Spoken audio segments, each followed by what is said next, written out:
सदियों से दशहरे के दिन रावण दहन होता है और इस पर्व को बुराई पर अच्छाई की जीत माना जाता है। हर साल देश के अलग अलग इलाकों में धूमधाम से दशहरा मनाया जाता है और रावण दहन का कार्यक्रम भी किया जाता है, लेकिन इंदौर में इस बार कुछ खास तरीके से दशहरा मनाया जाने वाला है। दरअसल इंदौर के मेला ग्राउंड में इस बार दशहरे पर रावण दहन नहीं बल्कि शूर्पणखा दहन होगा। एडवोकेट अर्जुन सिंह ने कहा कि विजयादशमी को बुराई पर अच्छाई की जीत के प्रतीक के रूप में मनाया जाता है। पौराणिक मान्यताओं के अनुसार इसी दिन देवी दुर्गा ने महिषासुर का वध किया था और भगवान राम ने इसी दिन रावण का वध किया था। हर साल शारदीय नवरात्रि के 10वें दिन रावण का पुतला दहन किया जाता है। देश के लगभग हर शहर में रावण का पुतला बुराई के प्रतीक के रूप में दहन किया जाता है। इस बार इंदौर में दशहरा अनोखे तरीके से मनाया जाएगा।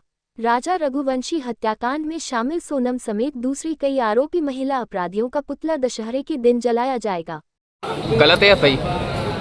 देश परंपरा कोई भी हो, परंपराओं का जो आधार होता है रावण, क्योंकि हर जगह उसके नाम के आगे आज तक पढ़ने में ये नहीं आया कि वह बुरा व्यक्ति था।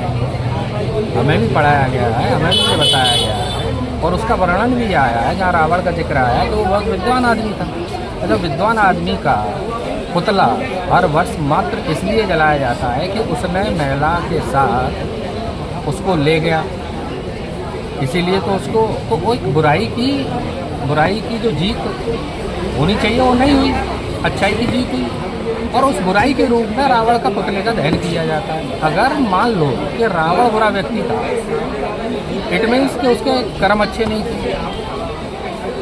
अगर किसी के कर्म खराब हैं, चाहे वो महिला हो या पुरुष, अगर उसका पुतला कोई जला रहा है तो उसका भी स्वागत करना चाहिए, क्योंकि इस देश में कानून सबको बराबर समानता देता है और उसके लिए लॉ है। इंदौर की संस्था पौरुष ने एक पोस्टर जारी किया है। इसमें बताया गया है कि इस बार शहर के महालक्ष्मी नगर स्थित मेला ग्राउंड में रावण नहीं बल्कि मॉडर्न कलयुगी शूर्पणखाओं का पुतला जलाया जाएगा। इस बार विजयदशमी का पर्व 2 अक्टूबर को मनाया जाएगा। इस पोस्टर में ये भी लिखा है कि अब महाप्रतापी पंडित रावण का दहन नहीं, व्यभिचारी शूर्पणखा का दहन करें। इसके साथ ही इसमें लिखा है कि ऐसी पतेहंता मॉडर्न शूर्पणखाओं को सजाए मौत दी जाए। एडवोकेट मनीषा एवं एडवोकेट छाया का कहना है कि समाज में ऐसी महिला अपराधियों को भी सामने लाना जरूरी है, जिन्होंने अपने पतियों या मासूम बच्चों की बेरहमी से हत्या की। सर, मेरे हिसाब से ये बिल्कुल गलत है, क्योंकि मैं संस्था के समर्थ में नहीं हूँ। क्योंकि बहुत टाइम, ये तो अब 1-2 केस हो गए, बहुत टाइम से औरतों को परेशान किया जा रहा है, मजबूर किया जा रहा है। मेरे हिसाब से तो ठीक नहीं है। क्या लगता है आपको फिर?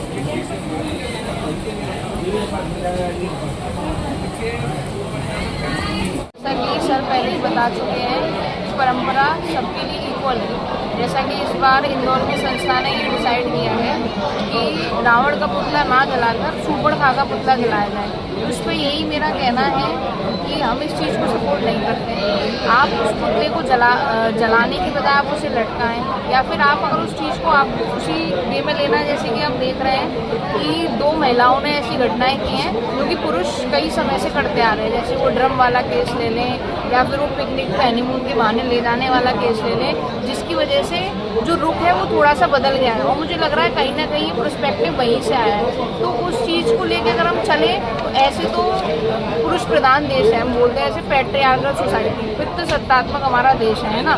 तो उस चीज़ को अगर हम देखें तो महिलाओं पे कई सालों से, कई वर्षों से जुल्म होते ही आए हैं। तो उस चीज़ को मेरा यही कहना है कि उस नेगेटिव वे में ना लेकर हम उसे थोड़ा सा लेके जा सकते हैं कि हाँ जी, हम उसको जलाएं ना, उसको हम लटका भी सकते हैं, उसे कई और रूप में भी देखा जाए। हर साल दशहरे पर 10 मुख वाले रावण का दहन किया जाता है। इस बार संस्था पौरुष ने पोस्टर पब्लिश करके 11 आरोपी महिलाओं का पुतला जलाने का निर्णय लिया है। इस पोस्टर के मुताबिक इसमें उन महिलाओं को शामिल किया गया है जिन्होंने अपने पतियों को अलग अलग तरीके से मौत के घाट उतार दिया। इंदौर की सोनम रघुवंशी भी इसमें शामिल है, जिस पर अपने पति राजा रघुवंशी को मेघालय में ले जाकर हत्या करने का आरोप है। नीले ड्रम कांड में शामिल मेरठ की मुस्कान समेत 11 महिला आरोपी शामिल हैं। इंदौर में होगा कलयुगी रावणों का दहन, कलयुगी शूर्पणखाओं का होगा दहन।